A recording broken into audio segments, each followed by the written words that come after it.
नमस्कार, मैं स्मृति मुझे विस्तार न्यूज से आइए डालते हैं आज की मुख्य खबरों पर एक नजर।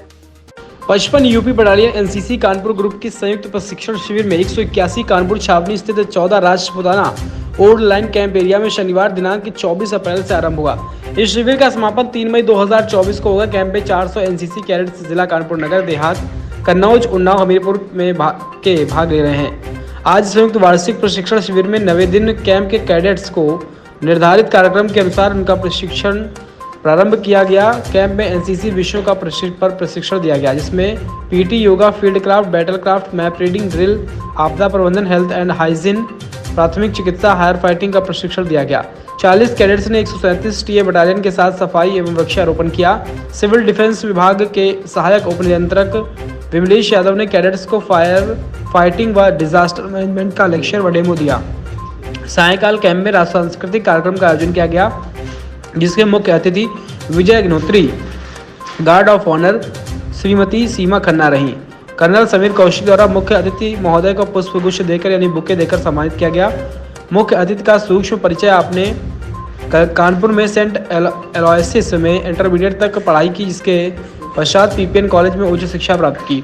आज आप आयरन इंडस्ट्री में एक जाना माना नाम है। मुख्य अतिथि ने 50 चेयर कैडेट्स को डोनेट किया है।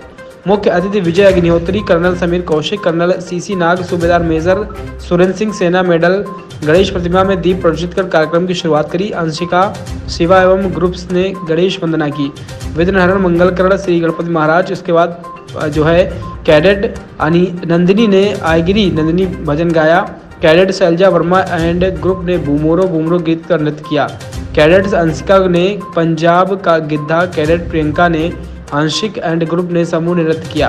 कैडेट शैलेश गुप्ता GITI ने मित्रता कविता सुनाई। कर्नल सीसी नाग ने बेस्ट कैडेट को अवार्ड कैडेट्स को प्रदान किए। सीनियर डिवीजन में cadet Shiva Nagar SJMV college प्रथम, cadet Shiva Yadav PPN college द्वितीय, कैडेट आकाश शुक्ला SJMV तृतीय, सीनियरिंग में cadet Anshika SN Sen college प्रथम, cadet Anjali Savita SJMV college द्वितीय। जूनियर डिवीजन में cadet Bhanu Pratap Singh Janata inter college 59 NCC battalion cadet Kaushal. Junior division में cadet Bhanu Pratap Singh Janata inter college 59 NCC battalion cadet Kaushal Singh Janata inter college.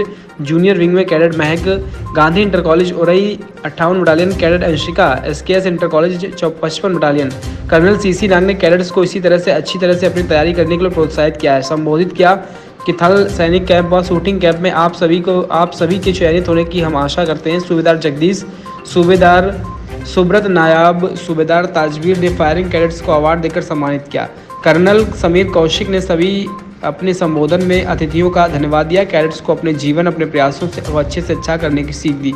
इस अवसर पर camp commandant colonel Sameer Kaushik, colonel C C Nag, GCI Bhavya Thakur, ANOL Amarnath व lieutenant Jitendra Kumar, सूबेदार major Surendra Singh सेना मंडल, सूबेदार जगदीश प्रसाद सुब्रतो, बयाचान सिंह, नायाब सूबेदार ताजवीर सिंह एवं समस्त PI हवलदार आदि लोग मौजूद रहे। ठीक है, कामयाबी उसी इंसान को मिलती है और वही इंसान कामयाब है जो अपनी किस्मत, अपने काम को अपनी किस्मत मानता है। अगर आप अपनी काम को अपनी किस्मत मान लेंगे तो आप कामयाब हो जाएंगे। अगर आप ये सोचेंगे नहीं यार उसका भाग्य अच्छा था, उसके पापा बहुत अच्छी पोस्ट पे थे, उसकी मदर वहां पे कार्यरत थी इसलिए उसका सिलेक्शन हो गया, तो यानी कि आप जो है कमियां ढूंढ रहे हैं, आप अच्छाइयां नहीं ढूंढ रहे, अच्छाइयां ढूंढिए, कोऑपरेट कीजिए, एक टीम जुट के रहिए। जब तक आप एक दूसरे की सहायता करेंगे, मन और निस्वार्थ सहायता करेंगे, तब तक आप आगे बढ़ेंगे। तो ये मूल मंत्र बना लीजिए, इनको फॉलो कीजिए। यहाँ पर जितने लोगों ने आपको ट्रेनिंग दी है, ठीक है, कर्नल नाग साहब ने काफी सारे आपके लेक्चर्स लिए, मेरे PIs जो पीछे बैठे हैं उन्होंने बहुत सारी आपकी अच्छी क्लासेस ली, मैंने भी कुछ क्लासेस कंडक्ट करी। हर एक क्षेत्र में चाहे ट्रेनिंग हो, चाहे लीडरशिप हो, चाहे एडमिनिस्ट्रेशन हो और चाहे आपका डिसिप्लिन हो, हर एक चीज में कहीं ना कहीं आपको कुछ ना कुछ सिखाया गया। वो मूल मंत्र जीवन में याद रखिए और अगले कैंप पे जब आप आते हैं तो ये सोच के आइए कि इस कैंप में क्या मैं रह गया था। और जब भी जाते हैं और आपको लगता है कि किसी कैंप में कुछ और आपको पढ़ाया जाना चाहिए, तो वो सजेशन जरूर देके जाइए। 100% चाहे मुझे दे, चाहे एडम अफसर साहब को दे, चाहे किसी को भी दे, हमारे SM साहब को दे, ठीक है। तो आप जब तक इसको अपना समझ के इम्प्रूव नहीं करेंगे ट्रेनिंग को, तब तक आने वाले कैडेट्स के लिए और ट्रेनिंग बेहतर नहीं हो सकती। ठीक है, सेना जो है पूरा जोर लगाती है आपको अच्छा और शिक्षित बनाने के लिए। हम चाहते हैं कि निस्वार्थ, क्योंकि ये ऑर्गेनाइजेशन ही निस्वार्थ है, ठीक है, यहाँ पे सेल्फलेस काम होता है। आप लोग जितना, हम चाहते हैं कि आप उतना ही बेहतर बने, जिससे कि कल नेशन बिल्डिंग में आप लोग का रोल सबसे ज्यादा अहम हो। और वो तभी होगा जब आपको दी गई शिक्षा को आप अपनाएंगे और उसको मन से जो है उसके ऊपर विचार करेंगे। So I wish you all the best. PATC 181 comes to an end. I wish you all the best to all the cadets.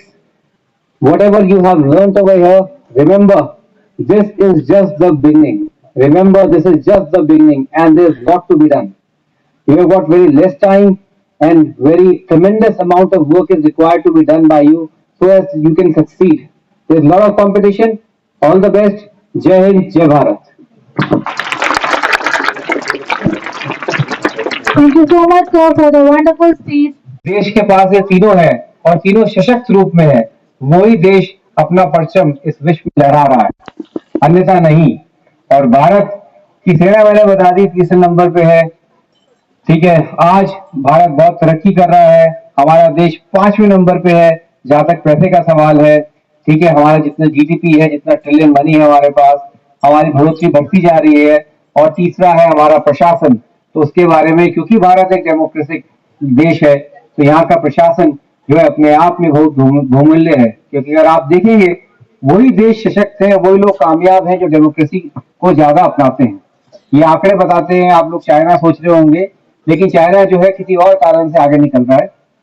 लेकिन मेरा आपको ये बताने का जरूरत है कि आप लोग की उतनी ही जरूरत है, सबसे ज्यादा जो जरूरत है इस देश को, वो है सेना की।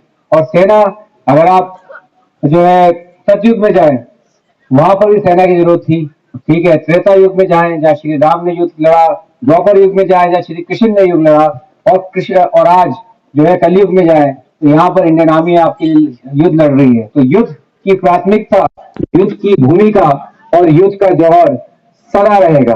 और क्योंकि ये लड़ाई जो है जमीन की है, ये लड़ाई सरहद की है, और ये लड़ाई आगे जाने के बाद, आगे आने वाले समय में ये लड़ाई पानी की होने वाली है।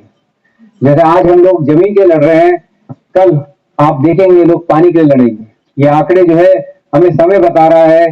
जैसे आपको ग्लोबल वार्मिंग के बारे में डॉक्टर संजीव ने बताया कि धीरे धीरे जिस प्रकार से तापमान बढ़ता जाएगा उस हिसाब से पानी जो है वो जो है इवेपोरेट होता जाएगा और उसकी भूमिका और बढ़ती जाएगी। तो आप लोगों को जो सेना में जाना चाहते हैं, खूब मेहनत कीजिए। कंसिस्टेंसी सबसे बड़ी जरूरत है, ठीक है। एकाग्रता, इस शब्द को अपने जीवन में याद रखिए। जब तक आप कंसिस्टेंट है अपने काम में, जब तक आप लगे हैं, फोकस्ड हैं और एक ही चीज के पीछे आप अड़े रहेंगे, तब तक आप कामयाब रहेंगे। अगर आप उसको छोड़ के दूसरे में चले जाएंगे, तीसरे में जाएंगे, तो आप कामयाबी नहीं पा सकते।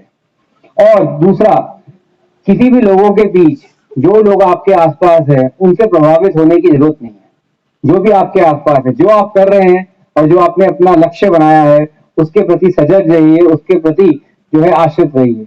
जब तक आप उसको फॉलो करेंगे तब तक आप, ठीक है, जो है सक्सेस पाएंगे। एक सब्जी वाला था, उसने अपनी दुकान के पीछे लिख रखा था, यहाँ ताजे फल मिलते हैं। क्या? यहाँ ताजे फल मिलते हैं। तो एक आदमी मार्केट में, उसने बोला कि आपने लिख रखा है यहाँ ताजे फल मिलते हैं, तो सब्जी मंडी है यही मिलेंगे, है यहाँ क्यों लगा रखा है, यहाँ हटा दो। ठीक है, तब भी ठीक है, ताजे फल मिलते हैं, ये भी लाइन अच्छी लगती है, तो उसने यहाँ हटा दिया प्रभावित होके। अगला आदमी आया अगले दिन, उसने बोला कि क्या आप बासी फल बेचते हो? उसने कहा नहीं, मैं तो ताजे बेचता हूँ। तो बोला फिर आपने क्यों लिखा हुआ है ताजे फल मिलते हैं, ताजे भी हटा दो।